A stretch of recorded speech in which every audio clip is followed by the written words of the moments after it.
Hi there. I always look to meet my deadlines.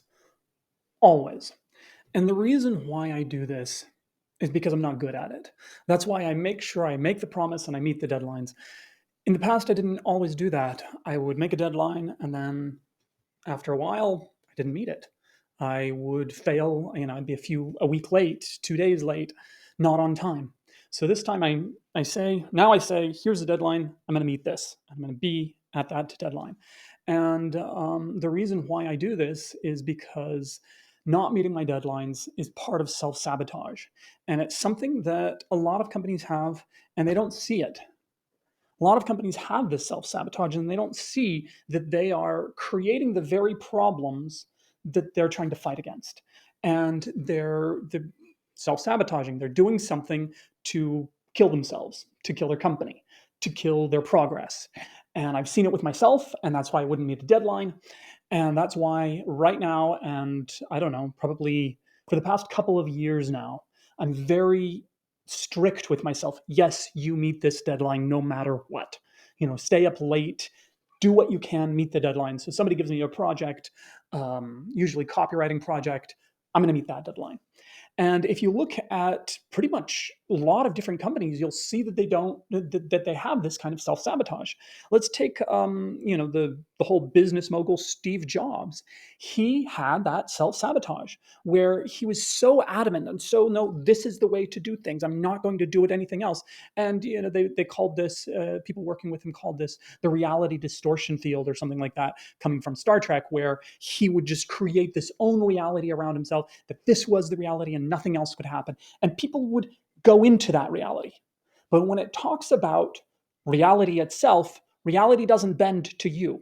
You have to bend to reality. Now, people can work harder. They can form their minds and see something else. And if he could do that with people, that's possible. But reality itself says something different. So when Steve Jobs had pancreatic cancer, he's like, no, I can do this. I was reading an interview with Walter Isaacson, the author of the book Steve Jobs or Jobs, and he talked about how when Steve Jobs had pancreatic cancer, he's like, no, I can think this way.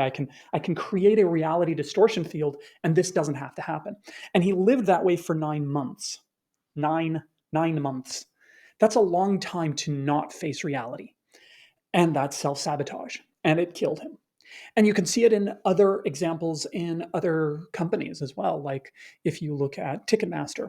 So Ticketmaster is a company that basically sells tickets online, and they've sold it on the phone and other things. And they have been the monopoly, the only place to get massive amounts of tickets if you want big names. Like I know that Pearl Jam one time tried to fight against them, Metallica and Taylor Swift. And Taylor Swift, when they were trying to get these tickets, basically Ticketmaster couldn't manage it. And the reason they couldn't manage it is because too many fans pretty much crashed the service. There's some other technicalities to that, but they had allowed no competition, zero competition.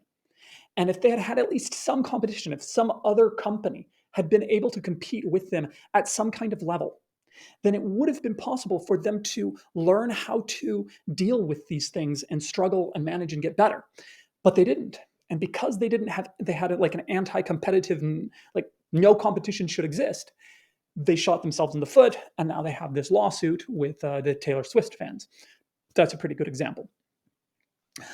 Another one is with Blockbuster Video, where most of the revenue was coming from late fees, and so that's just not a good revenue stream. You could see that late fees as a revenue stream is not a good revenue stream. And just like you shouldn't have a revenue stream where it's from punishing people to use your services. Not a good idea. And that in itself is just self sabotage. You can see it there.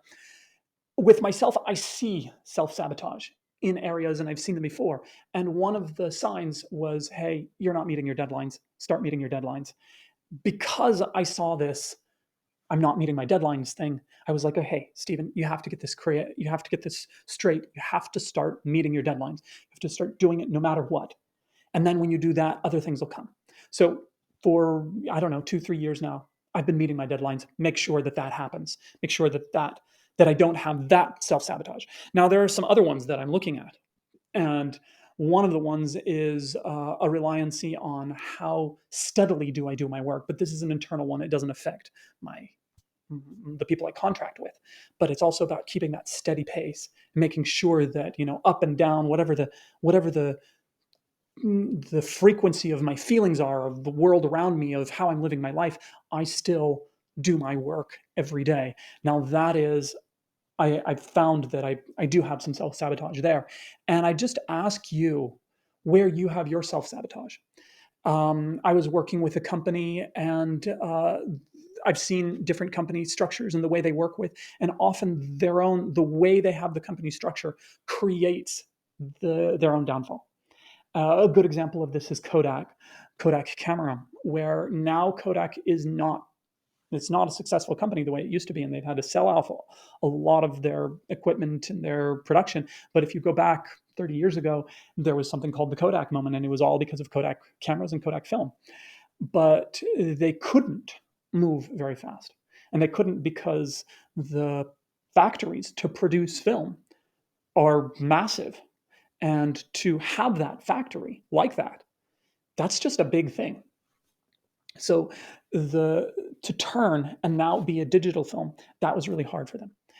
There are lots of other reasons why they saw the future. And now I was reading an article where it's like, well, they saw the future, but they couldn't react because they had such a mammoth, just like these old machines that were producing these film.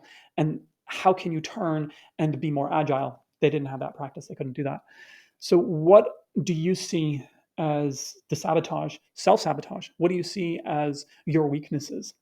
And what are you doing to affect that and kind of find a balance where you at least are taking measures against that?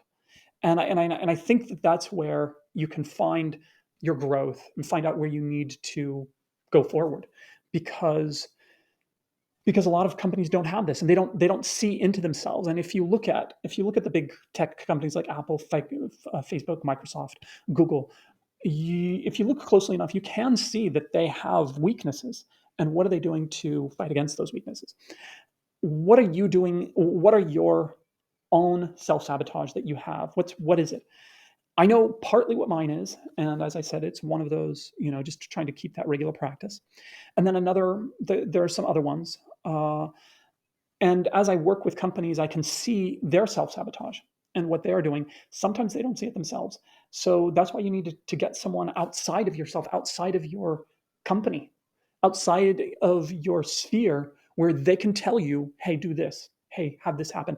And it will probably be something like Steve Jobs that you do not want to hear. It's outside of your reality.